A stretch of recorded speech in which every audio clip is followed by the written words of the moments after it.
Hi friends, இந்த வீடியோவில் நம்ம பேன் கார்டு சம்மந்தமான ஒரு முக்கியமான தகவல் தான் பார்க்க போகிறோம்.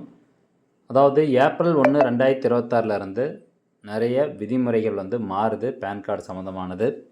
இப்போ நீங்கள் புதுசாக பேன் கார்டுக்கு அப்ளை பண்ண போகிறீங்க அப்படின்னா இந்த 31 மார்ச் 2026 அப்ளை பண்ணிக்கிறது நல்லது. அதுக்கப்புறமும் நீங்கள் அப்ளை பண்ணலாம். ஆனால் ரூல்ஸ் கொஞ்சம் சேஞ்ச் ஆகிருக்கு. அதை பற்றின தகவல் பார்க்க போகிறோம். அது மட்டும் இல்லாமல் பேன் கார்டு பயன்படுத்தி நம்ம டிரான்சாக்ஷன் பண்ணுறோம் பார்த்தீங்களா, அது எல்லாத்துக்கும் உண்டான அந்த லிமிட் கொஞ்சம் மாற்றி அமைச்சிருக்காங்க. அதை பற்றின தகவலும் இந்த வீடியோவில் பார்க்கலாம். ஸோ ஃபஸ்ட் ஒன் நம்ம பார்க்க போகிறது என்னென்னா, Aadhaar alone is not enough அப்படின்னு சொல்லியிருக்கிறாங்க. அதாவது கரண்ட்டாக பேன் கார்டு நீங்கள் எடுக்கணும் அப்படின்னா ஆதார் கார்டு பயன்படுத்தியே நீங்கள் பேன் கார்டு அப்ளை பண்ணி வாங்கிக்கலாம். ஆனால் ஏப்ரல் 1, 2026 கண்டிப்பாக டேட் ஆஃப் பர்த்துக்கு அடிஷ்னல் ப்ரூஃப் டாக்குமெண்ட்ஸ் கேட்குறாங்க. இப்போ மார்ச் 31 வரைக்கும் ஆதார் கார்டு மட்டுமே போதுமானது. 1 ஏப்ரல் 2026 கண்டிப்பாக டேட் ஆஃப் பர்த்துக்குன்னு தனியாக ஒரு ப்ரூஃப் கேட்குறாங்க. அது எந்த மாதிரியான ப்ரூஃப்லாம் நீங்கள் காமிக்கலாம் அப்படின்னா, உங்களுடைய பர்த் சர்டிஃபிகேட் எதுனா ஒரு documents, birth certificate, voter ID card, 10th mark sheet, passport அல்லது டிரைவிங் லைசன்ஸ், இதில் கண்டிப்பாக எதுனா ஒரு டாக்குமெண்ட் நம்ம பேன் கார்டு எடுக்கிறதுக்கு டேட் ஆஃப் பர்த் ப்ரூஃப்காக காமிக்கணும் அப்படிங்கிறது ஸ்ட்ரிக்ட் பண்ணியிருக்கிறாங்க. நேம் அதே மாதிரி மேட்ச் ஆகணும் அப்படின்னு சொல்லியிருக்கிறாங்க. 1 ஏப்ரல் 2026 உங்களுடைய பேன் கார்டில் இருக்கக்கூடிய பெயரும் ஆதார் ரெக்கார்டில் இருக்கக்கூடிய பெயரும் கண்டிப்பாக மேட்ச் ஆகணும். பேன் கார்டுனா ஃபிசிக்கலாக உங்கள் கையில் கார்டு இருக்குல்ல, அதில் இருக்கக்கூடிய நேம் கிடையாது. பேன் டேட்டா பேஸில் உங்களுடைய பெயர் எப்படி இருக்கோ அந்த பெயரும், ஆதார் டேட்டா பேஸில் உங்களுடைய பெயர் எப்படி இருக்கோ அந்த பெயர் ரெண்டுமே மேட்ச் ஆகணும் அப்படின்னு சொல்லியிருக்கிறாங்க. அப்படி மேட்ச் ஆகாத பட்சத்தில் உங்களுடைய அப்ளிகேஷன் ரிஜெக்ட் செய்யப்படும் அப்படிங்கிறது இதில் குறிப்பிடத்தக்கது. இப்போ புதுசாக ஃபார்ம்ஸ் இன்ட்ரடியூஸ் பண்ணியிருக்காங்க.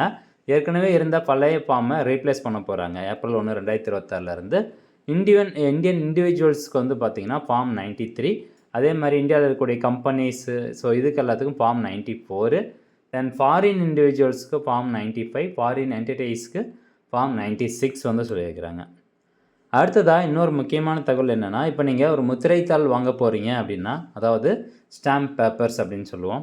இந்த முத்திரைத்தாள் நீங்கள் வாங்குறீங்க அப்படின்னா அதுக்கான லிமிட்டை பாருங்கள். நீங்கள் 2 லட்சமோ அல்லது 2 லட்ச ரூபாய்க்கு மேலே நீங்கள் ஸ்டாம்ப் பேப்பர் வாங்குறீங்க அப்படின்னா கண்டிப்பாக பேன் கார்டு மேண்டட்டரி அப்படின்னு சொல்லிட்டாங்க. ஸோ ஏற்கனவே எவ்வளோ இருந்துச்சு அப்படின்னா 1 லட்சம் லிமிட் இருந்தது. இப்போது 1 லட்ச ரூபாய்க்கு மேலே நீங்கள் ஸ்டாம்ப் பேப்பர் வாங்கினாலும் கண்டிப்பாக அந்த ஸ்டாம்ப் பேப்பர்னுடைய டீட்டெயில்ஸை இன்கம் டேக்ஸ் டிபார்ட்மெண்ட்டுக்கு தெரிவிக்கணும் அப்படிங்கிறது கட்டாயமாக்கப்பட்டிருக்கு. ஸோ நம்ம முத்திரைத்தாள் வாங்குகிறோம் அப்படின்னா 2 லட்ச ரூபாய்க்கு மேலே மதிப்புள்ள முத்திரைத்தாள் வாங்கும்போது கண்டிப்பாக பேன் கார்டு வேணும். 1 லட்ச ரூபாய்க்கு மேலே நீங்கள் முத்திரைத்தாள் வாங்குறீங்க அப்படின்னா அந்த இன்ஃபர்மேஷனை இன்கம் டேக்ஸ் டிபார்ட்மெண்ட்டுக்கு தெரியப்படுத்தணும் அப்படிங்கிறத சொல்ல வர்றாங்க. இதனுடைய நோக்கம் என்ன அப்படின்னு பார்த்தீங்கன்னா, ஹை வேல்யூ ப்ராப்பர்ட்டி டிரான்சாக்ஷனை கண்காணிக்கிறதுக்காகவும், அதே மாதிரி குறைஞ்ச வேல்யூ உள்ள ப்ராப்பர்ட்டி டிரான்சாக்ஷனை தலைவர்கள் கொடுக்கறதுக்காகவும் இந்த மாதிரியான ஒரு விதிமுறையை கொண்டு வந்திருக்கிறாங்க. இப்போது கேஷ் லிமிட், இந்த கோல்டு, ஜுவல்லரி, இப்போ நீங்கள் சில்வர் வாங்குறீங்க, கோல்டு வாங்குறீங்க, அல்லது ஒரு எதுனா ஒரு ப்ராப்பர்ட்டி வாங்குறீங்க, சொத்து வாங்குறீங்க அப்படின்னா, ப்ராப்பர்ட்டி இந்த சென்ஸ் லேண்ட் அது கிடையாது, வேறு எதனா ஒரு சொத்து வாங்கும்போது 2 லட்சமோ அல்லது 2 லட்ச ரூபாய்க்கு மேலே நீங்கள் டிரான்சாக்ஷன் கேஷை கொடுத்து டிரான்சாக்ஷன் பண்ண முடியாது அப்படின்னு சொல்லியிருக்கிறாங்க. இப்போ நீங்கள் கோல்டு வாங்குறீங்க அப்படின்னா 2 லட்ச ரூபாய்க்கு உள்ளே மட்டும்தான் நீங்கள் கையிலேருந்து காசு கொடுக்க முடியும். உங்கள்கிட்ட 4 லட்சம் இருந்தாலும் 4 லட்சமும் அப்படியே காசாக கொடுக்க முடியாது. 2 லட்ச ரூபா வரைக்கும் தான் கேஷ் யூஸ் பண்ணி கோல்டு வாங்க முடியும். அதுக்கு மேலே நீங்கள் வாங்கணுன்னா வாங்கலாம். பட் ஆனால் பேங்க் டிரான்சாக்ஷன் எய்தர் யூபிஐ மூலமாகவோ அல்லது பேங்க் அக்கௌண்ட் ட்ரான்ஸ்ஃபர் மூலமாகவோ தான் நீங்கள் அந்த கோல்டை வாங்க முடியும் அப்படிங்கிற ஒரு லிமிட் இருக்குது. இது ஏற்கனவே இருக்கிறது தான், அதே தான் அப்படியே கண்டினியூ ஆகுது. இப்போ ரிவைஸ் பண்ணப்பட்ட அந்த ஒரு வரம்பு என்ன அப்படின்னு பார்க்கலாம். ஓல்டு ரூல் என்ன சொல்லுதுன்னா, இப்போ நீங்கள் கேஷ் டெபாசிட்டோ அல்லது வித்ட்ராவலோ பண்ணுறீங்க ஒரு நாளைக்கு அப்படிங்கும்போது 50,000 வரைக்கும் நீங்கள் வித்ட்ராவல் பண்ணலாம் பேன் கார்டு இல்லாமல்.